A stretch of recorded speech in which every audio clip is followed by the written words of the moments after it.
ताज्या घडामोडींसाठी स्वानंद न्यूजला सबस्क्राइब करा आणि बेल आयकॉनवर क्लिक करा।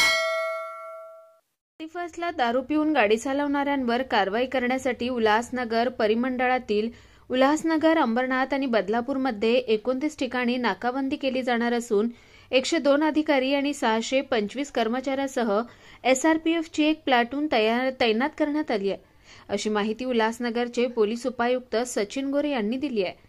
31ला पहाटे 4 वाजेपर्यंत बार आणि रेस्टॉरंट सुरू राहणार असून त्यामुळे अनेक जण रात्री उशिरा दारू पिऊन गाड्या चालवण्याची शक्यता आहे।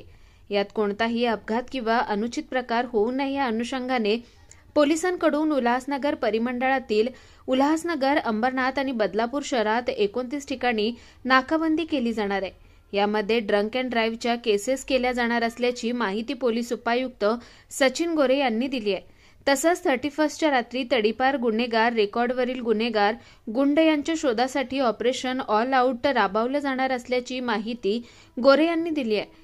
परिमंडळ 4 मध्ये 31च्या रात्री कायदा सुव्यवस्था अबाधित राहावी, कोणताही अनुचित प्रकार घडू नये यासाठी तब्बल 102 कर्मचारी आणि 625 कर्मचाऱ्यांची फौज तैनात असून एसआरपीएफची एक प्लाटून देखील पोलिसांच्या सोबतीला तैनात असणार आहे, अशी माहितीही सचिन गोरे यांनी दिली आहे।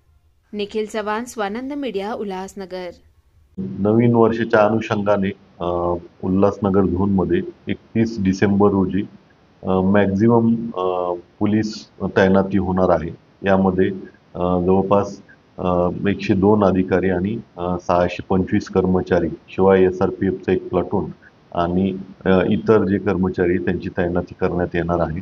एकूण 29 ठिकाणी आपण नाकाबंदीचे पॉइंट आपण लावलेले आहेत आणि तिथे आपण पूर्ण व्हेकल चेकिंग, त्यानंतर ड्रंक अँड ड्राईव्हच्या केसेस, वाहनाच्या केसेस व इतर IPC सेक्शन अंतर्गत केसेस करणार आहोत। सर्व नागरिकांना सांगण्यात येते की आवाहन करण्यात येते की कृपया 31 डिसेंबरला कोणीही मद्य पिऊन वाहन चालवू नका। असे जे लोक आढळतील त्यांच्यावरती जास्तीत जास्त कारवाई आम्ही करणार आहोत। ताज्या घडामोडींसाठी स्वानंद न्यूजला सबस्क्राइब करा आणि बेल आयकॉनवर क्लिक करा।